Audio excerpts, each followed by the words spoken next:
आँखों में नींदों के अब सिलसिले भी नहीं, शिकस्ते ख्वाब के अब मुझ में हौसले भी नहीं। नहीं नहीं ये ख़बर दुश्मनों ने दी होगी, वो आए और आकर चले भी गए, मिले भी नहीं। इस वक्त हम मौजूद हैं H8 कब्रिस्तान में, और ये जो शेर मैंने पढ़ा है, ये शेर है मोहतरमा परवीन शाकिर साहिबा का। मोहतरमा परवीन शाकिर साहिबा उर्दू की एक नामवर शायरा थी, और H8 के कब्रिस्तान में आते ही शुरू में ही उनकी कब्र है। कूबकू फैल गई बात शनासाई की, उसने खुशबू की तरह मेरी पजीराई की। ये हैं परवीन शाकिर साहिबा, जो कि 90 की दहाई में बड़ी मशहूर शायरा थी, और पूरे पाकिस्तान में उनका इस कदर नाम था कि छोटे बड़े इनके अशार को बड़े एहसन तरीके से सुनते थे, बड़ी दिलचस्पी के साथ सुनते थे। और आज ये है मन्नमट्टी के नीचे, और शायद यहाँ पे कोई आता भी ना हो, लेकिन कोई भी हमारे जैसा अदब से दिलचस्पी रखने वाला कभी ना कभी आके वीडियो बना जाता है।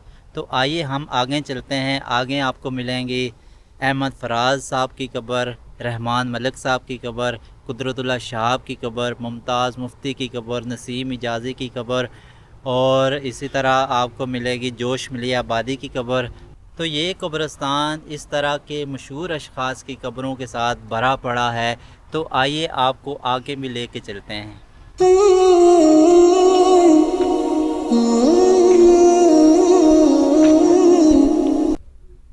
सुना है लोग उसे आंख भर के देखते हैं, तो हम भी उसके शहर में कुछ दिन ठहर के देखते हैं। सुना है बोले तो बातों से फूल जड़ते हैं, ये बात है तो चलो बात करके देखते हैं। इस वक्त हम मौजूद हैं अहमद फराज साहब की कब्र पे। ये भी H8 के कब्रिस्तान में मौजूद है। अहमद फराज साहब की कब्र के बिल्कुल सामने आपको डॉक्टर अब्दुल कदीर ख़ान की कब्र भी नज़र आएगी। डॉक्टर अब्दुल कदीर ख़ान का शुमार उन शख्सियात की फ़हरिस्त में होता है कि जिन्होंने पाकिस्तान के लिए वो कारनामे सर अंजाम दिए जो बज़ाहिर नामुमकिन नज़र आते थे। अगर आज हम दुनिया के सामने सर तान के खड़े होते हैं तो फ़कत इनकी मरहून मिन्नत है। इन्होंने हमें एटमी ताकत बनाने में अहम किरदार अदा किया। आज वो भी मन्नमट्टी के नीचे दफन हैं, तो हमें इनकी कदर करनी चाहिए। ये वो शख्सियत थी जो कि सदियों में ज़माने बाद कहीं पैदा होती हैं।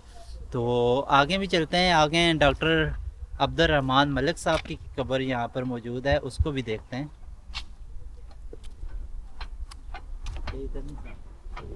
बहुत बड़ा नाम थे रहमान मलिक साहब। रहमान मलिक वज़ीर दाखिला भी रह चुके हैं, और रहमान मलिक का काफ़ी नाम था, लेकिन आज यहाँ पे दफन है H8।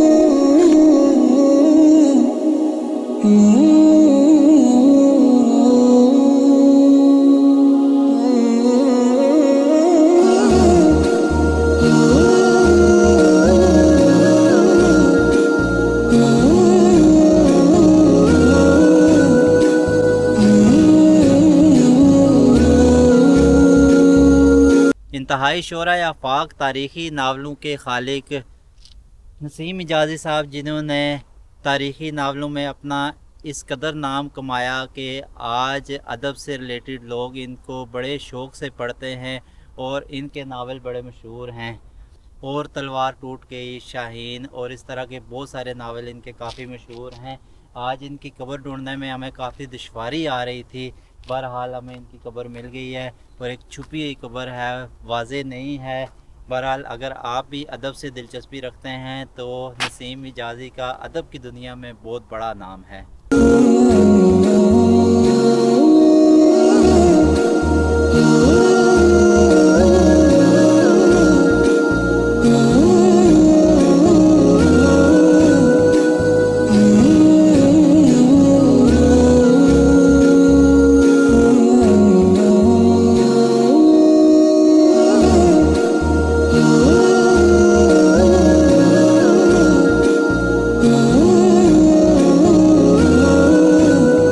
अभी आप मेरी बैक साइड पे देखें तो आपको मिलेगी मोहम्मद मंशा याद की कब्र। एक खूबसूरत राइटर थे, और इनको पाकिस्तान की तरफ से प्राइड ऑफ परफॉर्मेंस भी मिला है, और 2005 में इनको प्राइड ऑफ परफॉर्मेंस मिला, और 2011 में इनकी वफ़ात हुई। तो उनकी कब्र भी यहाँ पे H8 के कब्रिस्तान में मौजूद है। ये आप देख सकते हैं यहाँ पे बड़ी बड़ी खूबसूरत कब्रें खूबसूरत डिज़ाइन के साथ तैयार की गई हैं, लेकिन बहरहाल कब्रें तो कब्रें हैं और मरने के बाद हमने भी यहीं पे जाना है। अगर हम ये सोच लें कि हमने भी मरना है तो शायद हम कुछ गुनाह कम करें, लेकिन जब हम ज़िंदा होते हैं तो हम ये कम ही सोचते हैं कि हमने मरना है। तो जैसा कि यहाँ पे मैं आया हूँ तो हमने देखी हैं कि मुख्तलिफ़ ऐसे ऐसे लोग जो कि बड़े मशहूर थे, बड़े आला कदर थे, जिनसे मिलना मुश्किल था, आज वो भी इस मिट्टी के नीचे है। और यूँ कह लें कि यहाँ पर उनको मिलने भी शायद कोई नहीं आता है, बहुत कम लोग आते हैं। ये जो हम अभी ढूंढ रहे हैं जी कुदरतुल्लाह शहाब साहब की कब्र। मैं एक दफ़ा आया था, मुझे इसी तरफ कहीं लगी थी, अब जहन में नहीं आ रहा।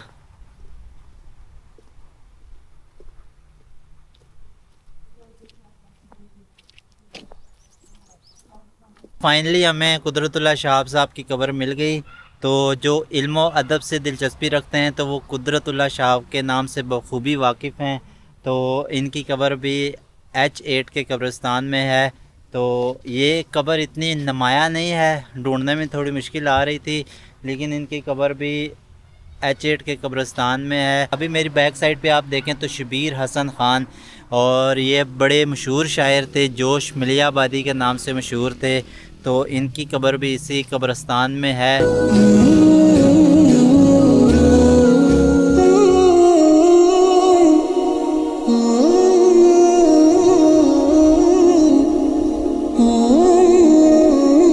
काफ़ी ढूंढने के बाद हमें मुमताज़ मुफ्ती साहब की फ़ाइनली कब्र मिल गई। ये हमारी बैक साइड पे है, मुमताज़ मुफ्ती साहब की कब्र है। अगर आप इनकी लब्बैक अल्लाहुम्मा लब्बैक पढ़ेंगे तो आपको खाना काबा जाने की ख्वाहिश मज़ीद बढ़ जाएगी, क्योंकि वो इस अंदाज़ में बयान करते हैं कि आपको पढ़ते पढ़ते इंतहाई लुत्फ़ आता है। तो आज वो हम में से नहीं है, तो आज हम उनकी कब्र पे आए। मैं थोड़ा सा थक भी किया हूँ, काफ़ी चल रहा था, ढूंढ रहा था, इनकी कब्र काफ़ी मुश्किल से मिली है। तो बहरहाल इनकी कब्र पे आके काफ़ी राहत मिलती है। अल्लाह ताला इनकी मग़फ़िरत करे, अल्लाह ताला इनके जितने बुरे काम हैं उनको नज़रअंदाज करे और इनके अच्छे कामों का इनको अजर दे। तो ये थी वो तमाम तर मशहूर शख्सियात जो इस दुनिया को छोड़कर जा चुकी हैं। यकीनन एक ना एक दिन हमने भी इस दुनिया को छोड़कर जाना ही है।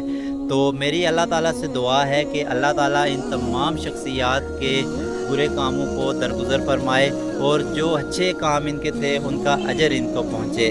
और हमारी अल्लाह ताला से यही दुआ है कि अल्लाह ताला हमारी भी तमाम तर ख़ताएँ माफ़ फरमाए और हमें नेक काम करने की तौफ़ीक दे, ताकि जब हम इस नैज पे पहुँचें तो हमारा भी सर फ़ख्र से बुलंद हो कि हम भी ऐ अल्लाह तुम्हारे नेक बंदे हैं और आज तुम्हारे पास आए हैं, तो हमें कोई भी नदामत नहीं है। तो ये थी मेरी आज की वीडियो। उम्मीद करता हूँ कि आपको पसंद आई होगी। मेरे मज़ीद व्लॉग देखने के लिए मेरे इस व्लॉग चैनल को लाजमी सब्सक्राइब करें, वीडियो को भी लाइक करें, चैनल को भी सब्सक्राइब करें, ताकि मेरी और वीडियो आप तक पहुँच सकें। अल्लाह हाफिज़।